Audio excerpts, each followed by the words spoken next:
கர்த்தருக்கு ஸ்தோத்திரம். தலைவராகிய கிறிஸ்துவின் நாமத்தில் வரவேற்கிறேன். இறையியல் கற்று வருகிறோம்.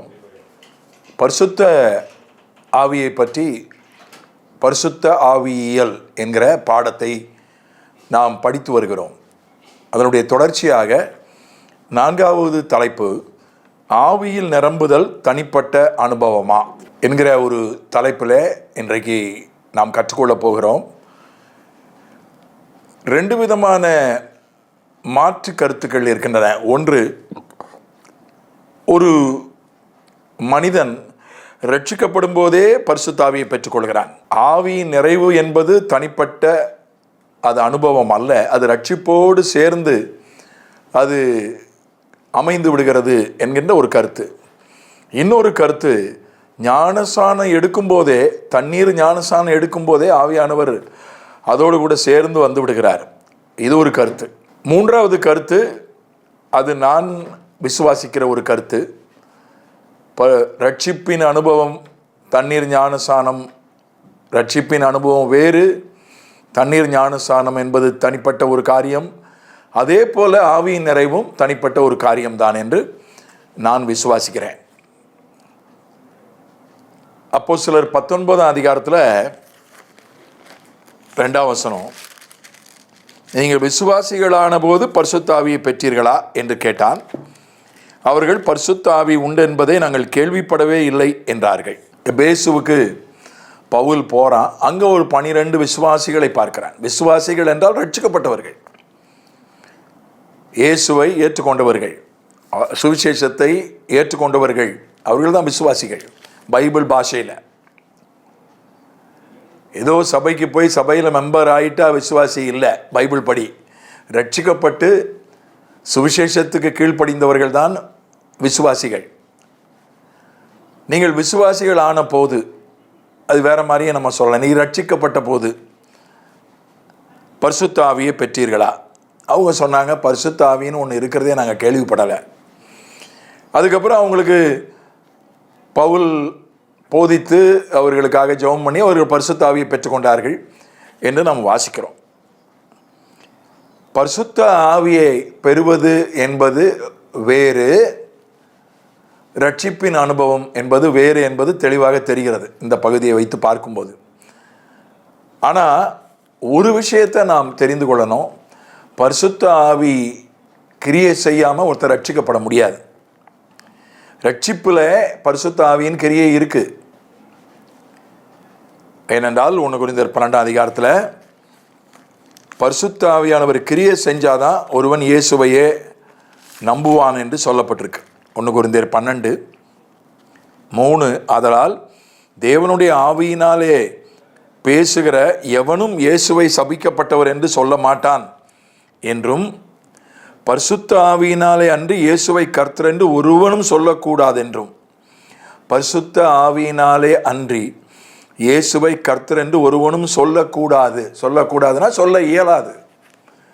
இயேசுவை கர்த்தர் என்று ஒருவன் நம்புகிறான் என்றால் அவன் சுயத்தில் அதனை அவன் நம்ப முடியாது. பரிசுத்த ஆவியினுடைய உதவியோடு தான் நம்ப முடியும். ஒருவனை நம்ப வைக்கிறவரே, இயேசுவை கர்த்தர் என்று நம்ப வைக்கிறவரே பரிசுத்த ஆவிதான். இப்போ விசுவாசம் என்று சொல்லும் போதே அங்கே பரிசுத்த ஆவியினுடைய கிரியை இருக்கு. அது மட்டும் இல்லை, அதே 1 கொரிந்தியர் 12 படிக்கிறோம், 13ஆம் வசனம், நாம் யூதராயினும் கிரேக்கராயினும் அடிமைகளாயினும் சுயாதீனராயினும் எல்லாரும் ஒரே ஆவியினாலே ஒரே சரீரத்துக்குள்ளாக ஞானசானம் பண்ணப்பட்டு எல்லாரும் ஒரே ஆவிக்குள்ளாக தாகம் தீர்க்கப்பட்டோம். இங்கே ஒரே ஆவியினால ஒரே சரீரத்துக்குள்ளாக ஞானசானம் பண்ணப்பட்டு, baptism of the Holy Spirit என்றும் சொல்லப்பட்டிருக்கு.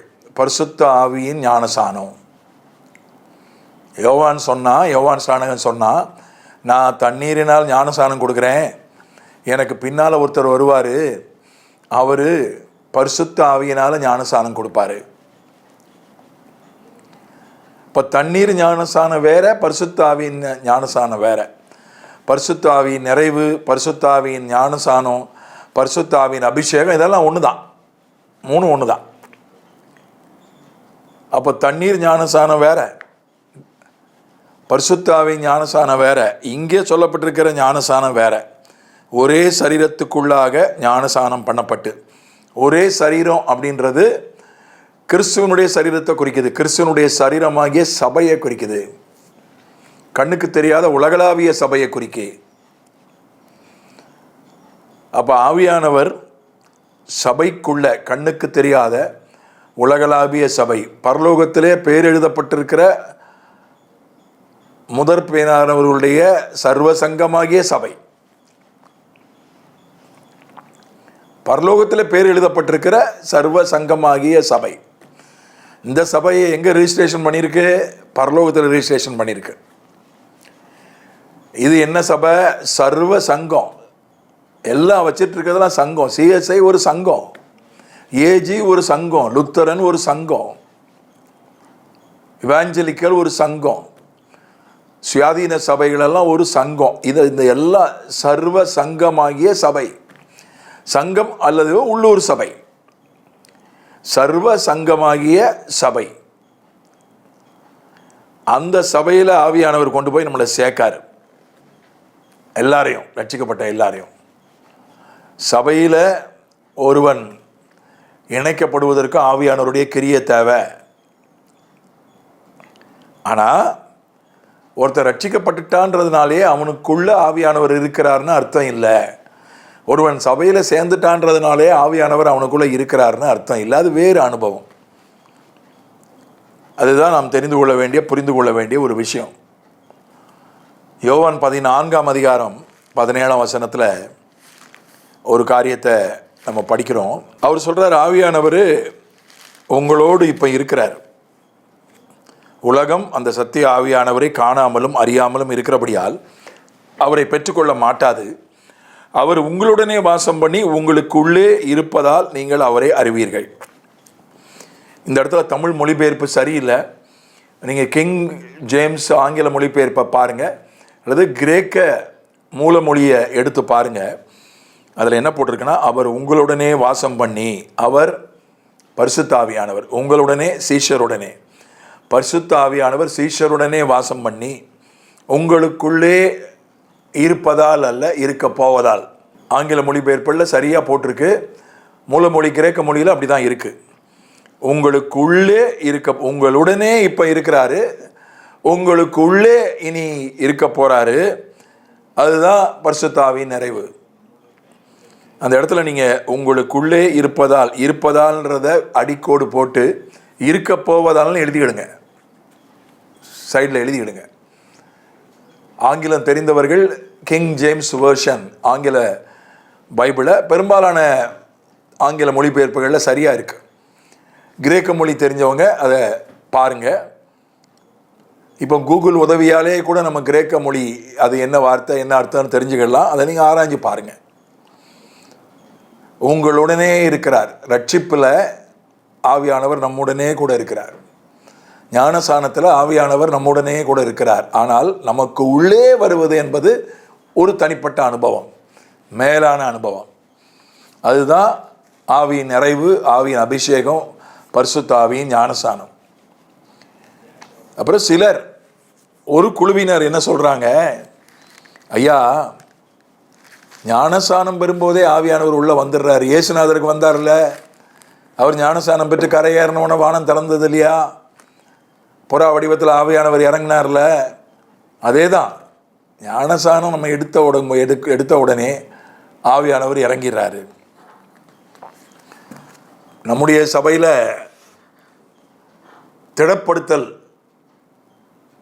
திடப்படுத்தலின் போது பேராயர் தலையில் கை வச்சு ஜெபம் பண்ணுவார், உடைய ஆவியால் நிரப்பும்னு ஜெபம் பண்ணுவார். சிலர் திடப்படுத்தல் தான் பரிசுத்த ஆவியின் நிறைவு என்று சொல்கிறார்கள். அல்ல, திடப்படுத்தல் பரிசுத்த ஆவிக்குள்ள நடத்துவதற்கான ஒரு ஏற்பாடு, ஒரு உதவி, அவ்வளவுதான். சிலர் திடப்படுத்தலே பரிசுத்த ஆவியை பெற வாய்ப்பு இருக்கிறது. ஆனால் திடப்படுத்தல் பரிசுத்த ஆவி நிறைவு அல்ல. அது ஒரு சபையினுடைய ஒரு முயற்சி. வாலிப பிள்ளைகளை, டீனேஜ் பிள்ளைகளை பரிசுத்த ஆவிக்குள்ளே நடத்துவதற்கான ஒரு போதனை, ஒரு ஒழுங்கு. அது அதற்கான ஒரு முயற்சி. அதிலே சிலர் பெறலாம், பின்னாலும் பெறலாம், சிலர் பெறாமலும் போகலாம். திடப்படுத்தல் பரிசுத்த ஆவியின் அபிஷேகம் அல்ல. நான் திடப்படுத்தலுக்கு முரணானவன் அல்ல, நானும் திடப்படுத்தல் எடுத்தவன் தான். ஆனால் நான் திடப்படுத்தல் எடுப்பதற்கு முன்பதாகவே பரிசுத்த ஆவியின் அபிஷேகத்தை பெற்றுவிட்டேன். மட்டுமல்ல, யோவான் 14 நம்ம பார்த்துட்டோம்.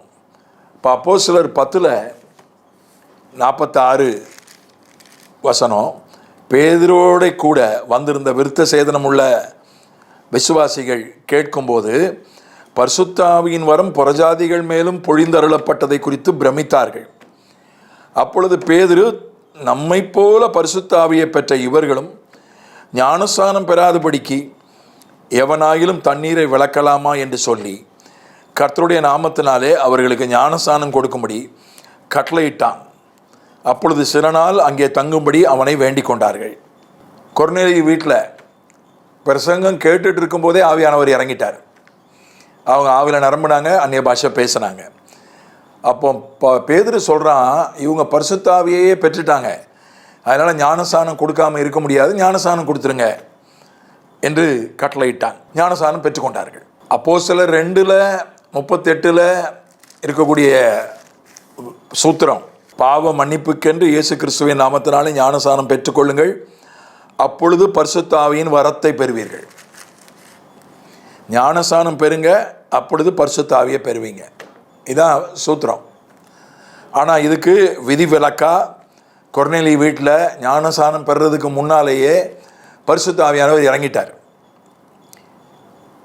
அதனால் ஞானஸ்நானம் கொடுக்கும்படி கட்டளையிட்டான். ஆக ஞானஸ்நானம் வேறு அனுபவம், பரிசுத்த ஆவியின் அபிஷேகம் வேறு அனுபவம்னு தெளிவாக நம்ம புரிந்து கொள்ள முடிகிறது. இப்போ பரிசுத்த ஆவியை பெற்றுக்கொள்வதற்கு என்ன செய்யணும்? முன்பு போல இல்லை, இப்போ பரிசுத்த ஆவியை குறித்து விழிப்புணர்வு நிறையா இருக்குது. கத்தோலிக்க மார்க்கத்தினர் கூட பரிசுத்த ஆவியை ஏற்றுக்கொண்டு விட்டனர்.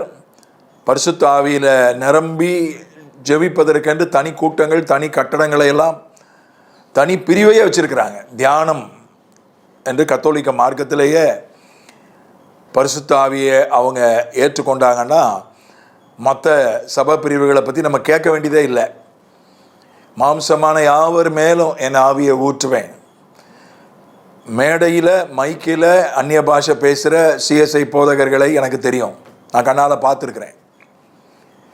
ஆக இப்போ எல்லா இடங்கள்லையும் பரிசுத்த ஆவியில் நிரம்புவதை வரவேற்கிறார்கள் எல்லா சபை பிரிவுகளும்.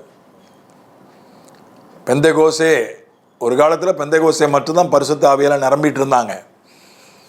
அதுக்கப்புறம் ஒரு விழிப்புணர்வு ஏற்பட்டு எல்லா சபை பிரிவுகளும் இப்போ பரிசுத்த ஆவியின் அபிஷேகத்தை ஏற்றுக்கொண்டு விட்டார்கள், வரவேற்கிறார்கள். 3 காரியங்கள் தான், ரொம்ப எளிமையான காரியங்கள் பரிசுத்த ஆவியை பெற்றுக்கொள்ள. வெளிப்படுத்தின விசேஷம் 22 அதிகாரம் 17 ஆவியும் மனவாட்டியும் வா என்கிறார்கள், கேட்கிறவனும் வா என்பானாக. தாகமாய் இருக்கிறவன் வரக்கடவன், விருப்பமுள்ளவன் ஜீவ தண்ணீரை இலவசமாய் வாங்கி கொள்ள கடவன். ஆவியும் மனவாட்டியும், தாகமாய் இருக்கிறவன், விருப்பமுள்ளவன் ஜீவ தண்ணீரை இலவசமாய் வாங்கி கொள்ள கடவன். ஒரு விருப்பம் வேணும். கொடுத்தா கொடுக்குறாரு, கொடுக்காட்டா போறாரு என்கிற அந்த மனப்பான்மை அது பல நேரங்களில் உதவி செய்யாது. எனக்கு ஆவியானவர் வேணும், எனக்கு ஒரு ஆசை, ஆவியை பெற்றுக்கொள்ளணும், ஒரு ஆசை, ஒரு விருப்பம் தேவை, தாகம் தேவை. விருப்பத்துக்கும் தாகத்துக்கும் வித்தியாசம் உண்டு. தாகம் வந்துட்டால் உடனே தண்ணி குடித்து தான் தீருவோம், உடனே எப்படியாவது தண்ணீர் குடிச்சிருவோம். தண்ணீர் கிடைக்கலாம் கூட முயற்சி எடுத்து உடனே தண்ணீர் குடித்து விடுவோம். தாகத்தை தள்ளி போட மாட்டோம், விருப்பத்தை தள்ளி போடலாம். ஒரு விருப்பம் இருக்குது, 20 வயசில் விரும்பினது 60 வயசில் கூட நடக்கலாம். அதில் எந்த சந்தேகமும் இல்லை. சென்னையில் நான் வளர்ந்தேன். நான் தூத்துக்குடியில் வந்து வசிக்கணும்னு ஆசைப்பட்டேன். நான் வளர்ந்ததெல்லாம் சென்னையில். 9வது படிக்கும்போது ஆசைப்பட்டேன். நான் எங்கள் அம்மாட்ட சண்டை போட்டுட்டு எங்கள் தாத்தா தூத்துக்குடி மாவட்டத்தில் இருந்தாங்க, அங்கே ஓடி வந்துட்டேன் 9வது படிக்கும்போதே. ஆனால் என்னுடைய ஆசை நிறைவேறலை. என்னுடைய பெற்றோர் மறுத்து விட்டார்கள். நான் இங்கே படிப்பதை அவர்கள் மறுத்து விட்டார்கள். நீ சென்னையில் தான் படிக்க வேண்டும், எங்களோடு தான் இருக்க வேண்டும் என்று மிக கண்டிப்பாக சொல்லிவிட்டார்கள். என் ஆசை நிறைவேறவில்லை. அதன் பிறகு 1978 நான் ஆசைப்பட்டேன். 78, 79. 79ஆம் வருஷம் நான் விரும்பினது 2005ஆம் ஆண்டில் தான் நிறைவேறுது. 2005ஆம் ஆண்டில் தான் நான் ஜெம்ஸ் நிறுவனத்தில் ஊழியம் செய்து கொண்டிருந்த போது என்னை பீகாரிலிருந்து பாளையங்கோட்டைக்கு அவர்கள் டிரான்ஸ்ஃபர் பண்ணினார்கள். ஆக பாளையங்கோட்டைக்கு நான் அனுப்பப்பட்டேன் ஜெம்ஸ் ஸ்தாபனத்தினால்.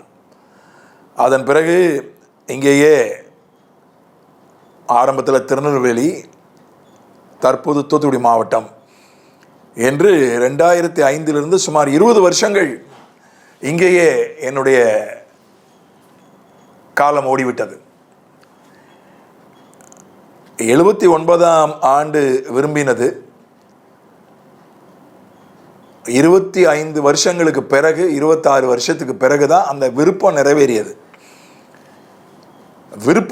விருப்பம்னு சொல்றதை விட தாகம் இருக்கணும். 25 வருஷம் தண்ணி குடிக்காம இருக்க முடியாது. தாகம்னா 25 செகண்டில் தண்ணி குடிச்சாகணும். தாகத்தை தள்ளி போட முடியாது. சில நிமிஷங்கள் வேணா தள்ளி போடலாம். அதான் விருப்பம் மட்டுமல்ல, தாகம் தேவை. எனக்கு ஆவியானவர் வேணும், உடனே வேணும். அதுக்காக ஜெபம் பண்றது. ஒரு வருஷம் 1977ஆம் வருஷத்துலேருந்து 78ஆம் வருஷம் வரை ஒரு வருஷம் இதுக்காக மட்டுமே ஜெபம் பண்ணேன். நேரம் கிடைக்கும் போதெல்லாம். 77ஆம் வருஷம் ரட்சிக்கப்பட்டுட்டேன். ஒரு வருஷம் பரிசுத்த ஆவிக்காகவே நேரம் கிடைக்கும் போதெல்லாம் தனியாக, குழுவாக, குடும்பமாக, சபையாக ஜெபித்து, வாஞ்சித்து, கதறி, தாகம் கொண்டு 78வது வருஷத்திலே கிருபையாக பரிசுத்த ஆவியின் நிறைவை நான் பெற்றுக்கொண்டேன். அதனால ஒரு தாகம் தேவை. 60 வயசுக்கு மேலே பெற்றுக்கொள்ளலாம், மெல்ல பெற்றுக்கொள்ளலாம், ரிட்டையர்ட் ஆகி பெற்றுக்கொள்ளலாம், மெல்ல பெற்றுக்கொள்ளலாம் 40 வயசுக்கு மேலே. அப்படி அல்ல, எனக்கு உடனே வேணும், சீக்கிரம் வேணும் என்கிற அந்த தாகம். ஜெபிக்க வேண்டும். லூக்கா 11:13 சொல்கிறது, பரிசுத்த ஆவியின் நிறைவுக்காக ஜெபிக்க வேண்டும். பொல்லாதவர்களாகிய நீங்கள் உங்கள் பிள்ளைகளுக்கு நல்ல ஈவுகளை கொடுக்க அறிந்திருக்கும் போது பரமபிதாவானவர் தம்மிடத்தில் வேண்டிக் கொள்கிறவர்களுக்கு பரிசுத்த ஆவியை கொடுப்பது அதிக நிச்சயம் அல்லவா? தம்மிடத்தில் வேண்டிக் கொள்கிறவர்களுக்கு பரிசுத்த ஆவியை கொடுப்பது அதிக நிச்சயம் அல்லவா? பரிசுத்த ஆவிக்காக ஜெபிக்கணும். ஆண்டவரே, நான்லாம் கேட்க மாட்டேன், இஷ்டம் இருந்தால் கொடுக்கட்டும், இஷ்டம் இல்லைன்னா கொடுக்க வேண்டாம். கொர்நேலியு வீட்டில் கேட்டால் ஆண்டவர் கொடுத்தாரு. அது விதி விலக்கு. ஏனென்றால் அவர்கள் புறஜாதியார். அவர்கள் பரிசுத்தாவின் அபிஷேகத்தை பெற்றிராவிட்டால் அவர்களை ஏற்றுக்கொண்டிருக்க மாட்டார்கள். புறஜாதியாருக்கு ரட்சிப்பு இல்லை, யூதர்களுக்கு மட்டும்தான் ரட்சிப்புன்னு நினச்சிட்டு இருந்தாங்க. பேதுரு முதற்கொண்டு அப்படி தான் நினச்சான். அதனால தான் அவர்களுக்கு பிரசங்கத்தை கேட்கும் போதே அபிஷேகத்தை ஊற்ற வேண்டியதாயிற்று. அது விதி விலக்கு. விதி ஆகாது. சிலருக்கு கேட்காமலே அபிஷேகம் கிடைச்சிருக்கலாம், அதை விதியாக்க முடியாது. ஆகவே நம்ம கேட்கணும், ஜெபிக்கணும்.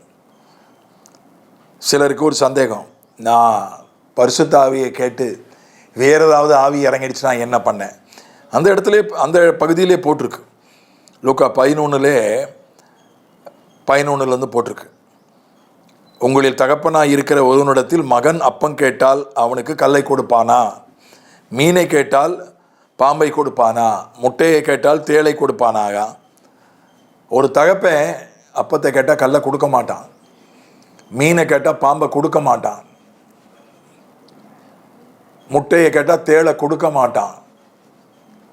ஆகினால அவர் பரமபிதா, பரிசுத்த ஆவியை கேட்டால் அசுத்தாவியை கொடுக்க மாட்டாரு. நம்ம ஜெபம் பண்ணி வேறு ஏதாவது ஆவி இறங்கிடக்கூடாது. சிலர் சொல்லுவாங்க, அதெல்லாம் நீங்கள் ஜெபம் பண்ணக்கூடாது, அவராக கொடுக்கணும். நீங்கள் ஜெபம் பண்ணி வேறு ஏதாவது ஆவி இறங்கிறோம், எந்த ஆவியும் இறங்காது. பிதாவை நோக்கி இயேசுவை நாமத்தில் கேட்டால், எனக்கு பரிசுத்த ஆவியை தாருன்னு கேட்டால் பரிசுத்த ஆவி தான் இறங்குமே தவிர வேறு எந்த ஆவியும் இறங்காது. அப்புறம் விசுவாசிக்கணும், அவர் எனக்கு கொடுப்பார், கொடுத்தாலும் கொடுப்பார், கொடுக்காமலும் போயிடுவார். எனக்கு தெரிந்த ஒரு ஊழியக்காரர் இருந்தார். வசனத்தை படிச்சிடுறேன். யோவான் 7:38. வேத வாக்கியம் சொல்லுகிறபடி என்னிடத்தில் விசுவாசமாக இருக்கிறவன் எவனோ அவன் உள்ளத்திலிருந்து ஜீவ தண்ணீர் உள்ள நதிகள் ஓடும் என்றார். 39. தம்மை விசுவாசிக்கிறவர்கள் அடைய போகிற ஆவியை குறித்து இப்படி சொன்னார். இயேசு இன்னும் மகிமைப்படாதிருந்தபடியால் பரிசுத்த ஆவி இன்னும் அருளப்படவில்லை. விசுவாசிக்கிறவர்கள் அடைய போகிற ஆவி பரிசுத்த ஆவி. அப்போ விசுவாசிக்கிறவர்களுக்கு தான் அந்த ஆவி கொடுக்கப்படும். அவர் எனக்கு கொடுப்பார். எனக்கு தெரிஞ்சு ஒரு ஊழியக்காரர் இருந்தார். அவர் ரட்சிக்கப்படுறதுக்கு முன்னால் ஒரு ரவுடியாக இருந்தார். வெட்டு, குத்து, கொள்ளை, 84 வழக்கு அவர் மேலே, கொலை முதற்கொண்டு.